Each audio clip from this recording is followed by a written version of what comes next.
Oke, baik. Assalamualaikum warahmatullahi wabarakatuh. Selamat malam bagi kita semua. Ya, hari ini kita akan melaksanakan perkuliahan sistem administrasi dan jaringan. Ya, hari ini kita akan membahas topik tentang DHCP server. Ya, nah topik ini nanti akan dibawakan oleh Al-Hanif ya, beserta Salman Al-Farisi ya. Oke, Al-Hanif dan Salman sudah siap? Siap, Pak. Oke, baik. Siapa yang mau presentasi duluan ini? Biar saya set jadi apa? Jadi host. Saya yang share screen, Pak. Yang Al-Hanif ya. Iya, Pak. Oke, saya aktifkan dulu menjadikan host ya.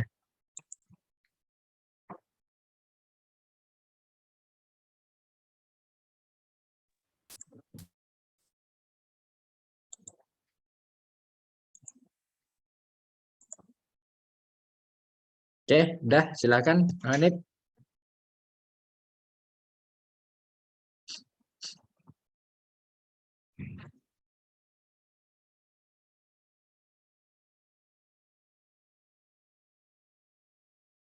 Apakah sudah terlihat, Pak? Sudah terlihat.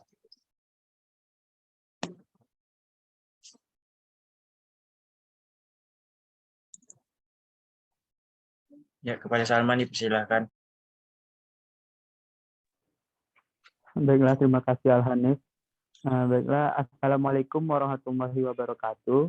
Waalaikumsalam. Al-Hanif, kamu tekan tombol recordnya Al-Hanif.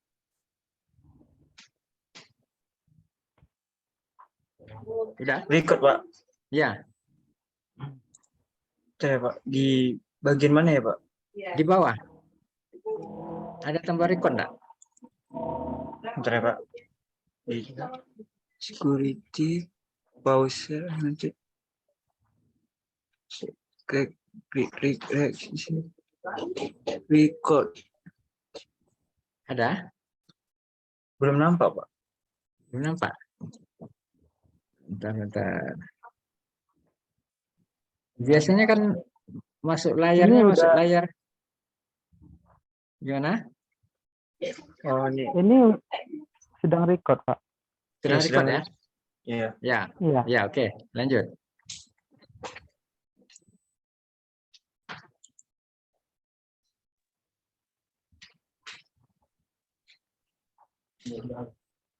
Baiklah, di sini saya Salman Al-Farisi dan Al-Hanif akan mempresentasikan yaitu DHCP server.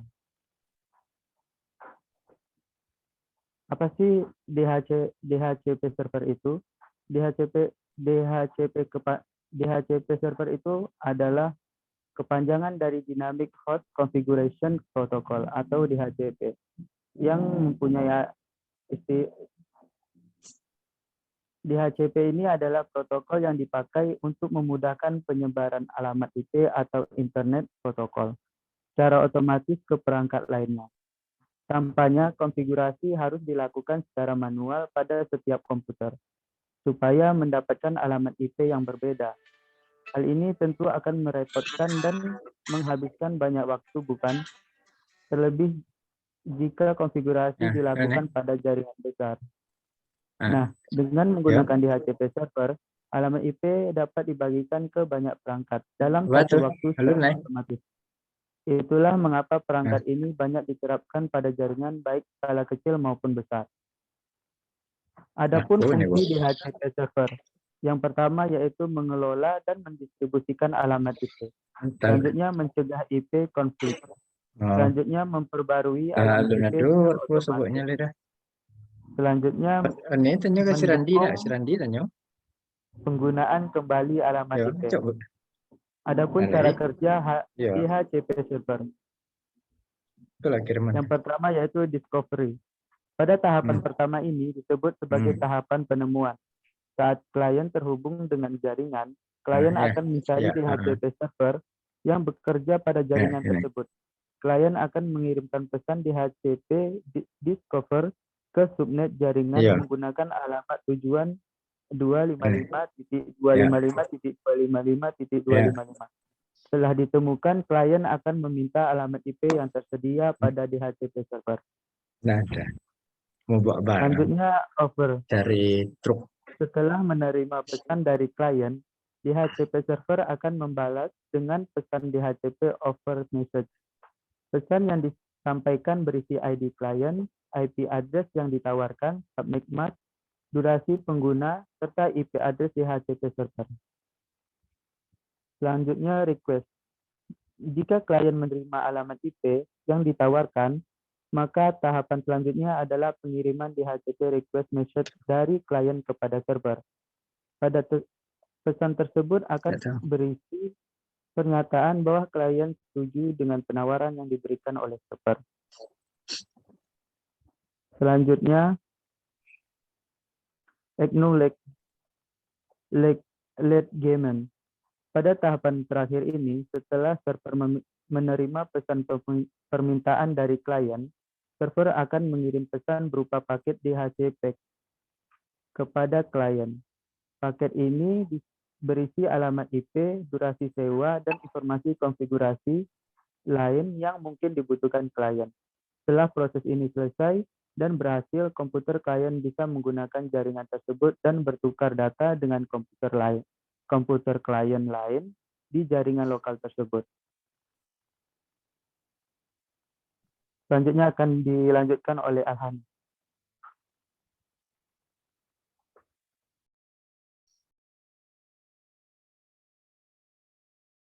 Baiklah, terima kasih Salman. Saya akan melanjutkan presentasi tentang DHCP server. Proses instalasi dan konfigurasi DHCP server, yaitu ada 7, yaitu konfigurasi IP address server, pencarian paket DHCP server, instalasi paket DHCP server, konfigurasi DHCP server, dan restart service DHCP server, konfigurasi klien, dan tes koneksi klien dari perintah PIM.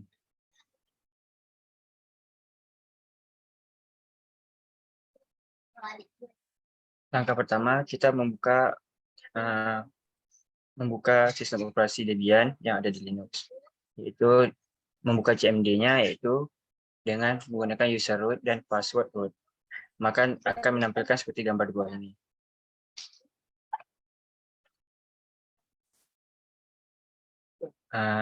Pertama, kita lakukan konfigurasi IP address server. Setelah login dengan menggunakan user root, kita akan mengkonfigurasi IP untuk server Debian-nya. Ketikkan perintah nano --etc network interface. Maka akan tampil seperti gambar 2 ini untuk memasukkan konfigurasi IP-nya. Kemudian tulis konfigurasi IP-nya seperti gambar 2 ini, yaitu address-nya yaitu 10.10.10.1, kemudian netmask-nya yaitu 255.255.255.0, network-nya yaitu 10.10.10.0, kemudian broadcast-nya 10.10.10.255. Setelah dilakukan konfigurasi, kemudian kita menyimpannya dengan Ctrl O dan keluar dari konfigurasi dengan menekan Ctrl plus X.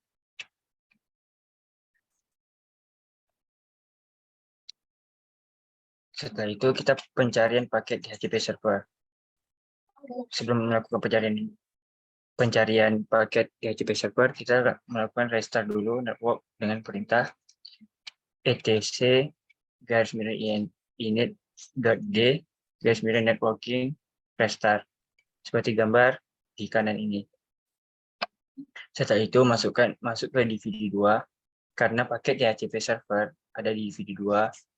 Kemudian ketikkan apt cd-rom untuk menginstal dari DHCP server. Selanjutnya, proses penginstalan DHCP server yaitu dengan mengetik perintah apt get install isc DHCP server, seperti gambar di bawah ini. Kemudian dia akan melakukan proses. Setelah melakukan proses, apakah proses ini dilanjutkan, kita mengetik Y, kemudian enter. Tunggu sejenak proses instalasi selesai.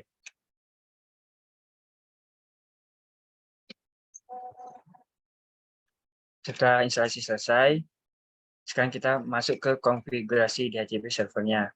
Untuk masuk ke konfigurasi DHCP servernya, kita ketikkan perintah nano /dhcp-dhcpd.conf. Lalu untuk contoh gambarnya seperti gambar gue ini, kita mencari strictly different configuration, yaitu kita mengubah IP DHCP servernya sesuai dengan yang kita buat sebelumnya, seperti gambar di bawah ini. Kita ubah subnetnya sesuai konfigurasi yang kita buat sebelumnya, itu 10.10.10.0, net masknya 255.255.255.0, kemudian ranknya 10.10.10.2 sampai dengan rank 10.10.10.10. Kemudian option router ini yaitu network yang kita tuliskan di sebelumnya, yaitu sebesar 10.10.10.1. Setelah dilakukan konfigurasi, kita menyimpannya dengan menekan tombol Ctrl O dan keluar dari konfigurasi dengan menekan tombol Ctrl F. Setelah kita melakukan konfigurasi, kita melakukan lagi konfigurasi interface pada DHCP server, itu dengan melakukan perintah nano /etc /default /isc min DHCP server. Kemudian pada interface versi 4 kita isikan dengan interface yang ada di server Debian itu tersebut. Karena server Debian saya itu interface-nya yaitu EMP0S3 pada gambar di bawah ini, seperti pada gambar di bawah ini. Jika sudah, keluar konfigurasi dan restart DHCP-nya dengan perintah /etc/init-d/isc DHCP server restart. Jika ada tulisan oke, berarti konfigurasinya berhasil, tapi jika failed, coba cek lagi pada konfigurasi IP atau konfigurasi DHCP-nya dan selesai. Jika perintahnya sudah kita tulis, maka akan tampil seperti gambar di bawah ini jika berhasil. Kemudian konfigurasi dan uji coba pada klien. Pada perangkat klien, saya menggunakan sistem operasi Windows. Itu buka control panel, kemudian network connection. Kemudian kita ubah konfigurasi IP-nya menjadi seperti gambar di bawah ini. Itu buka network connection, kemudian properties, kemudian centang internet protocol version 4-nya, kemudian klik OK. Setelah itu ubah pengaturan dari use the following IP address menjadi obtain an IP address automatic. Kemudian yang di bawahnya juga ubah dari use the following DNS server address ke obtain DNS server address automatic. Setelah itu klik OK. Kemudian kita melakukan disable jaringan internet yang kita gunakan, kemudian enablekan lagi, dan tunggu sejenak, biarkan klien Windows meminta IP otomatis dari DHCP servernya tadi. Setelah di-enablekan DHCP servernya, maka klien tersebut akan mendapat IP yang dikirimkan dari DHCP server. Bisa kita lihat di sini, IP-nya yaitu 192.168.40.2. Kemudian dimulai dari pengguna IP-nya dapat digunakan dari 23 November 2020 jam 8 sampai expired dari pemakaian DHCP server ini. Pemakaian IP address ini yaitu sampai 23 November 2020 sampai jam 8.24. Setelah itu, kita tes koneksi klien dengan DHCP server. Setelah mendapatkan konfigurasi dari DHCP server, kemudian dilakukan pengujian. kita membuka CMD pada Windows tadi, dan kita ping DHCP servernya, yaitu IP address dari DHCP server itu 10.10.10.1 sesuai dengan IP server tadi, maka akan tampil seperti gambar di bawah ini.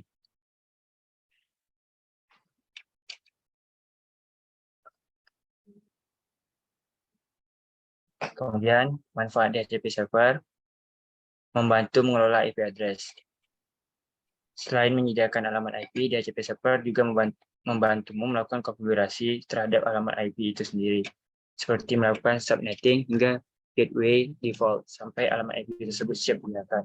Dengan begitu, kamu tidak perlu lagi melakukan konfigurasi tersebut secara manual untuk mendapatkan IP address. Yang kedua, mengurangi administrasi jaringan. DHCP server memiliki serangkaian fitur yang dapat mengurangi administrasi panjang dalam pengelolaan IP address, seperti konfigurasi yang terpusat dan kemampuan untuk menentukan alamat IP dari pusat. Selain itu, DHCP server juga mampu melakukan penanganan perubahan alamat IP secara efisien untuk klien yang harus sering diperbarui, seperti perangkat portable yang berpindah ke lokasi berbeda di jaringan nirkabel. Kemudian, mendukung penggunaan kembali IP address. Seperti yang sudah dijelaskan sebelumnya, DHCP server menyediakan alamat IP dengan jangka waktu tertentu dan tidak bersifat permanen. Hal ini dilakukan agar ketika perangkat sudah tidak menggunakan alamat IP, maka alamat IP tersebut dapat digunakan kembali oleh perangkat lain. Sekian presentasi dari kelompok saya. Lebih dan kurang mohon dimaafkan. Selanjutnya dilakukan sesi tanya jawab. Baik. Terima kasih ya kelompok penyaji. Ada yang mau bertanya atau ada yang mau didiskusikan? Ketua Adip nantang itu. Ya, Fauzan, silakan Fauzan. Setelah itu Iya, Okta Ripaldi. Oke, Pak. Baik, Assalamualaikum warahmatullahi wabarakatuh. Waalaikumsalam warahmatullahi wabarakatuh. Waalaikumsalam warahmatullahi wabarakatuh. Terima kasih kepada kelompok penyaji Al-Hanif dan juga Salman yang telah mempresentasikan tentang DHCP tadi ya, Dynamic Host Configuration Protocol. Nah, tadi ada dibahas bahwasannya DHCP ini kan tujuannya ialah untuk memudahkan penyebaran IP secara otomatis ke perangkat lain. Nah, selain itu fungsinya kan ada banyak, mengelola, mendistribusikan alamat IP, dan mencegah juga IP konflik. Kemudian memperbarui, mendukung penggunaan kembali alamat IP. Nah, dari berbagai macam fungsi-fungsi tersebut, kira-kira celah keamanan yang dapat ditembus dari fungsi-fungsi tersebut apa ya? Jadi maksudnya ialah dari berbagai macam fungsi tadi, kira-kira celah keamanan apa yang bisa jika kita misalnya sebagai hacker atau semacamnya untuk masuk ke dalam celah keamanan tersebut. Karena kan ini juga berhubungan dengan alamat IP gitu kan, yang mana informasi dari alamat IP ini juga tentunya sangat berguna. Terima kasih. Oke, mungkin pertanyaan kedua tadi dari siapa ya? Saya, Pak. Oh ya, silakan. Baik, Assalamualaikum warahmatullahi wabarakatuh. Selamat malam rekan-rekan semuanya. Saya ini kepada kelompok penyaji. Seperti yang sudah dijelaskan kelompok penyaji, kan itu terkait tentang instalasi tentang DHCP server IP versi 4 ya. Jadi yang ingin saya tanyakan di sini itu adalah bagaimana jika kita menggunakan IP versi 6 begitu. Sedangkan konfigurasi IP versi 4 itu berbeda dengan IP versi 6. Terima kasih. Oke, ada yang mau tanya lagi? Mungkin kita buka sesi pertanyaan 3 aja.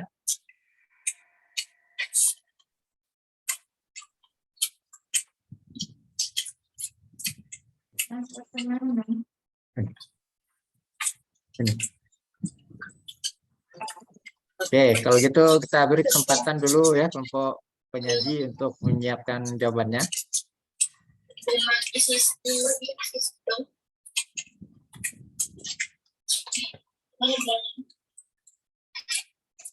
Yang kayak gini nih,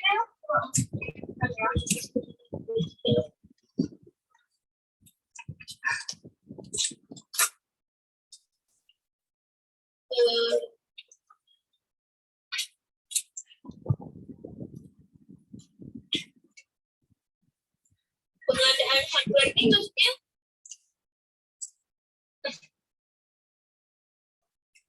boleh sih ikut ini pusing apa jujur ini kita saling membandingkan kalau itu ini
Untuk jawab pertanyaannya boleh ini, boleh tak berurutan ya, Nip ya.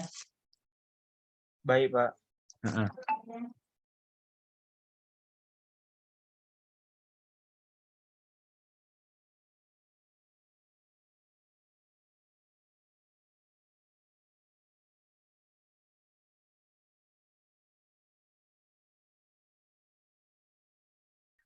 Pak, jawaban Fauzan Kamil sudah bisa dijawab, Pak.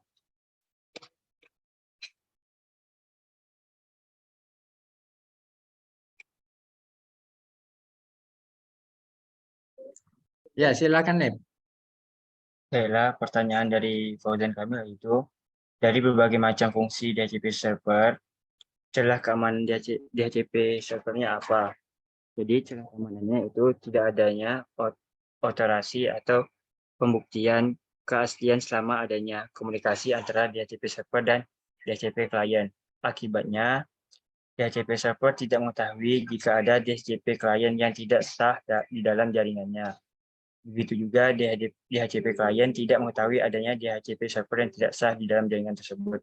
Alhasil, terdapat kemungkinan adanya komputer DHCP server dan klien palsu atau yang tidak termasuk dalam jaringan yang dibuat.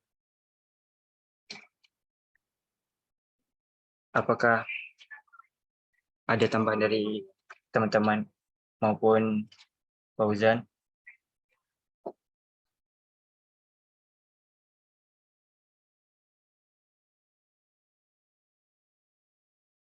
Ada tambahan dari yang lain?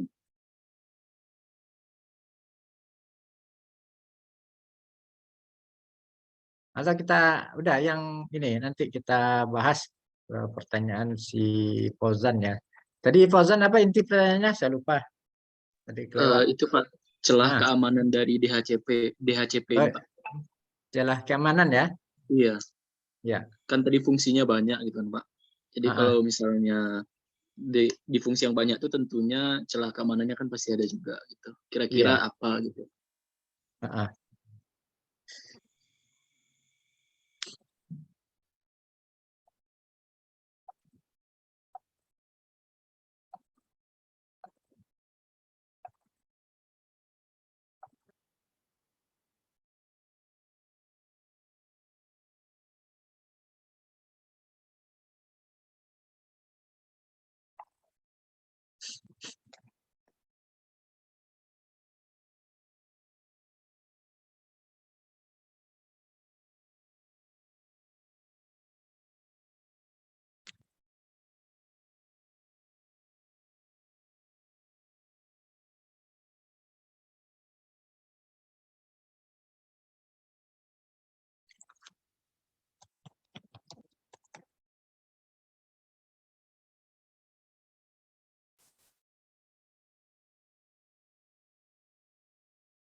Belum.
Belum.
Sudah ada jawabannya nih.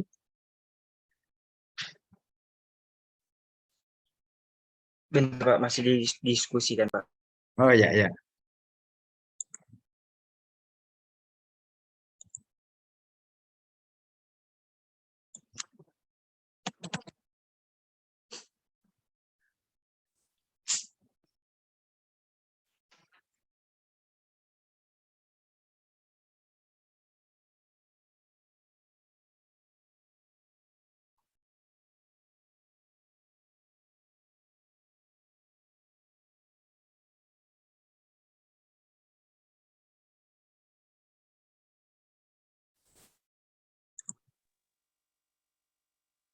Pak, ingin menjawab, Pak. Ya, silakan, Salman.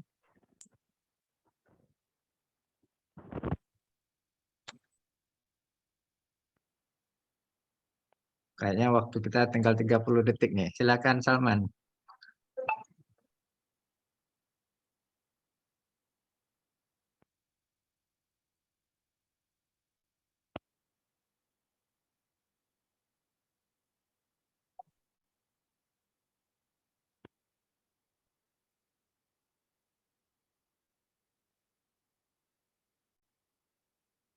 Kalau nanti tiba-tiba kita logout ya, karena kan waktunya 40 menit ini. Nanti diskusinya kita sambung di YouTube ya. Nanti saya upload di YouTube. Nanti silakan kita diskusi nanti di YouTube-nya ya. Karena waktunya untuk apa ini sangat terbatas ya, untuk Zoom gratis ini. Baik, Pak. Baik, Pak.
Ayo lo, Bapak mana? Ayo lo. Ini recordingnya. Gimana, cuy? Besok jemput nih. Ah, aku besok tak sekolah. Besok Libur. masuk. Sekolah aku nih. Besok siapa presentasi?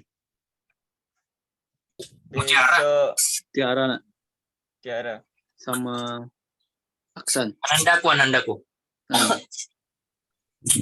Mana nih jawaban pertanyaanku? Apa udah keluar ya? Salman jawab. Oi, Man, jawab lah, Man. matikan dulu recordnya. Ya. Jangan susah bertanya, Ta. Nip, matikan Nip. Hah? Matikan Recordnya nih. matiin. Kau host kan? Co-host Ya, ini. ya. Ya, matiin Nip.